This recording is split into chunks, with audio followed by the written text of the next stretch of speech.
갑자기 어느 날 여러분들에게 큰 돈이 생긴다면 어떨 것 같습니까? 여러분의 상상을 돕기 위해 얼마나 큰 돈인지 딱 말씀해 드릴게요. 한 22억 9,111만 2,100원 정도요. 어떨 것 같습니까? 오늘 예수님의 비유 속에 등장하는 종들이 받은 금액이, 그 단위가 한 달란트인데, 바로 한 달란트가 오늘날 시세로 확인해 보니 아까 말씀드린 금액이고 약 23억 원 정도입니다. 그렇습니다. 들어보신 분들도 있으실 텐데 오늘 비유는 바로 그 유명한 달란트 비유입니다. 어떤 사람이 다른 나라로 여행을 떠나기 전에 자신의 종들을 불렀습니다. 3명의 종을 불렀고 각각 능력대로 한 사람에게는 5달란트, 한 사람에게는 2달란트, 한 사람에게는 1달란트를 맡겼습니다. 결코 작은 금액이 아니죠. 1달란트만 해도 약 23억 원인데 5달란트면 무려 약 115억 원입니다.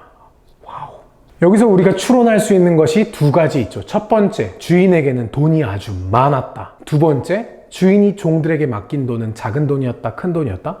어마어마하게 큰 돈이었다. 자, 이렇게 큰 돈을 받은 종들은 어떻게 행동했을까요? 5달란트 받은 자는 바로 가서 그것으로 장사하여 또 5달란트를 남기고, 2달란트 받은 자도 그같이 하여 또 2달란트를 남겼으되, 1달란트 받은 자는 가서 땅을 파고 그 주인의 돈을 감추어 두었더니. 다행인지 뭔지 모르겠지만 다행히 도망간 종은 없었습니다. 다만 각각 그 종들의 행동이 아주 특이해 보입니다. 딱히 주인이 자신의 소유를 맡기면서 이 돈을 몇 배로 불려와라 라든가 아니면 이 돈으로 한번 장사를 해봐라 이런 이야기 따로 한 적 없습니다. 그냥 5달란트 받은 종과 2달란트 받은 종은 알아서 기특한 일을 한 거죠. 물론 1달란트 받은 종은 그렇게 하지 않았지만요. 오랜 후에 그 종들의 주인이 돌아와 그들과 결산할세. 정확한 시간이 기록되어 있진 않지만 충분히 오랜 기간이 지난 뒤에, 그리고 언제 올지 몰랐는데 어느 날 갑자기 돌아온 주인이 결산을 시작합니다. 맡겼던 돈이 어떻게 됐는지 종들에게 물어보는 거죠. 5달란트를 받았던 종은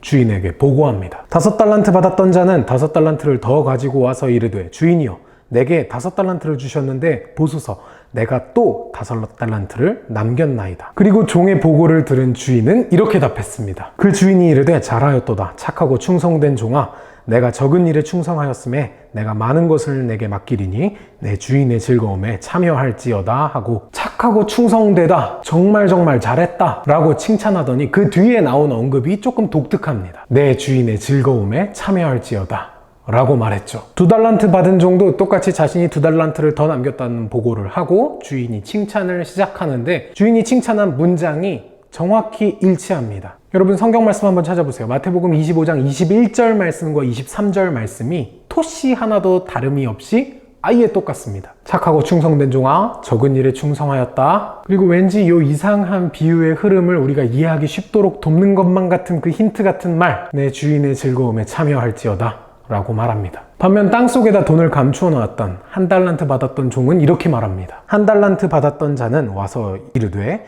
주인이여, 당신은 굳은 사람이라 심지 않은 데서 거두고 해치지 않은 데서 모으는 줄을 내가 알았으므로 두려워하여 나가서 당신의 달란트를 땅에 감추어 두었나이다. 보소서, 당신의 것을 가지셨나이다. 주인님, 나는 당신이 굳은 사람이라는 걸 알고 있습니다. 굳은 사람이라는 말은 거친 사람 혹은 사나운 사람이라는 뜻을 의미하는데요. 아마도 당시에 무섭고 두려운 사람들을 부를 때 쓰는 단어였던 것 같습니다. 저 사람은 굳은 사람이야. 무섭고 두려워할 만한 사람이야. 이렇게요. 다시 말하자면 이런 겁니다. 주인님, 당신께서 이 돈을 저에게 맡기셨을 때 저는 이것을 잃어버릴까봐 너무너무 두려웠습니다. 그래서 잘 숨겨놨다가 가져왔습니다. 저 하나도 안 잃어버렸어요. 잘했죠. 하지만 주인은 기뻐하지 않았습니다. 오히려 화를 내며 이렇게 말했습니다. 무릇 있는 자는 받아 풍족하게 되고 없는 자는 그 있는 것까지 빼앗기리라. 이 무익한 종을 바깥 어두운 데로 내쫓으라. 거기서 슬피 울며 이를 갈리라 하니라. 야, 이렇게 보니까 조금 이상합니다. 아니, 어떻게 생각하면 1달란트 받은 자가 조금 불쌍해 보이기까지 합니다. 돈을 어디 가서 잃어버린 것도 아니고 그냥 맡겨놨던 거 그대로 잃어버리지 않고 잘 가져왔는데 왜 이렇게 난리지? 주인이 너무너무 포악하고 잔인하고 그야말로 굳은 사람처럼 보이기까지 합니다. 예수님의 이 비유는 그 깊이 어떤 이야기를 담고 있는 걸까요? 그렇습니다. 아까 주인의 칭찬하는 대답 가운데 힌트가 하나 등장했습니다. 어떤 문장이었죠? 내 주인의 즐거움에 참여할지어다 오늘 비유에 등장하는 주인의 특징은 참 다양합니다. 여행을 떠나서 언제 돌아올지 모르는 주인, 혹은 엄청나게 큰 돈을 맡기는 주인, 이런 특징들이 있지만 아주 중요한 특징은 바로 이 주인이 자신의 즐거움에 종들을 초대하고 있다는 점입니다. 저번 포도원 주인 비유에서도 이야기했었지만 주인과 종의 관계는 친구의 관계가 아닙니다. 고용주와 노동자의 관계죠. 그런데 오늘 비유 속의 주인은 뭔가 다릅니다. 종들에게 각각 능력에 따라 달리 주긴 했지만 아주 큰 돈을 맡겼습니다. 종들에게 아주 큰 돈을 맡기고 그 돈을 가지고 아주 성실했던 이들은 자신의 즐거운 잔치로 초대합니다. 예수님의 비유 속에 등장하는 주인의 특징이 바로 이것이란 말이죠. 자신의 즐거움에 종을 초대하는 주인. 여러분, 사람들은 항상 무언가의 종 혹은 노예로 살아간다는 사실을 아시나요? 물론 대부분의 사람들은 자신이 모든 것으로부터 자유롭다고 생각합니다. 자신을 지배하는 것이 없고 내 삶의 주인은 나야 라고 생각하기도 하죠. 하지만 정말 그런가요? 아니죠. 우리는 언제나 무언가의 지배를 받고 살아가는 종, 노예입니다. 그렇다면 무엇이 우리를 지배하느냐? 우리가 가장 소중하고 중요하다고 생각하는 그것, 우리가 가장 사랑하는 그것이 우리를 지배합니다. 돈이 우리를 지배합니다. 그렇게 우리는 돈의 노예가 됩니다. 성적표가 우리를 지배합니다. 그렇게 우리는 성적의 노예가 됩니다. 게임 랭킹이 우리를 지배합니다. 그렇게 우리는 게임의 노예가 됩니다. 그렇습니다. 너무너무 당연하게도 우리는 노예의 삶을 벗어날 수가 없는 존재들입니다. 왜냐하면 우리 안에 노예 본능, 노예 습관이 남아있기 때문인데요. 근본적으로 우리가 죄의 노예, 죄의 종이기 때문입니다. 죄의 문제가 해결되지 않는다면 그 어디서도 자유는 없습니다. 그냥 종으로, 노예로 살 수밖에 없는 거죠. 그런데 우리에게 선한 주인이 찾아오셨습니다. 그분은 바로 우리 주 예수님이십니다. 그리고 우리에게 주인이 되어 주시더니 우리에게 어마어마하게 큰 것을 맡기십니다. 23억 원?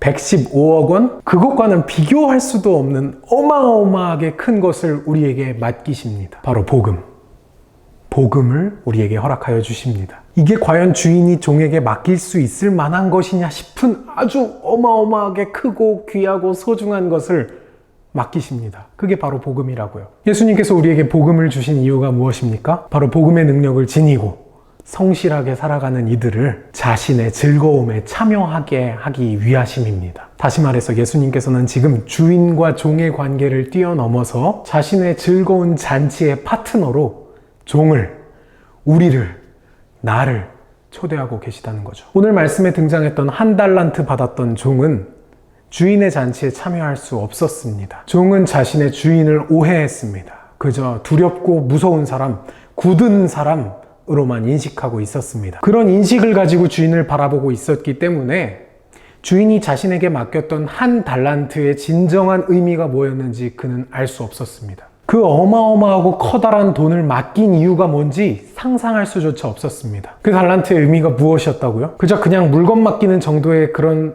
물품 정도가 아니었습니다. 그 소중한 귀한 어마어마한 가치를 지닌 달란트는 바로 주인의 즐거운 잔치로 종을 초대하는 초대장이었던 것입니다. 사랑하는 여러분, 한 사람이 인생을 살아가는데 평생 어떤 것의 노예 혹은 종으로 살아가야 한다면, 종의 삶, 노예의 삶을 벗어날 수 없다면, 그렇다면 우리의 주인이 세상에 썩어 없어질 물질 혹은 그런 욕망의 대상이 아니라 우리 하나님이시라면, 우리 주 예수님이시라면 얼마나 좋을까요?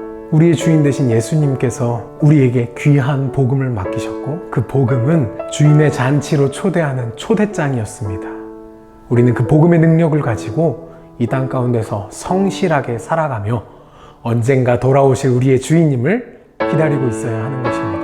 우리에게 귀한 복음을 선사하시고 우리를 잔치에 초대하시는 우리의 주인 예수 그리스도의 마음을 헤아리는 오늘 하루가 되시길 바랍니다. 그리고 무익하고 연약한 종 같은 우리들에게 복음을 맡겨주신 예수님을 영원한 우리의 삶의 주인으로 모시길 주님의 이름으로 축복합니다.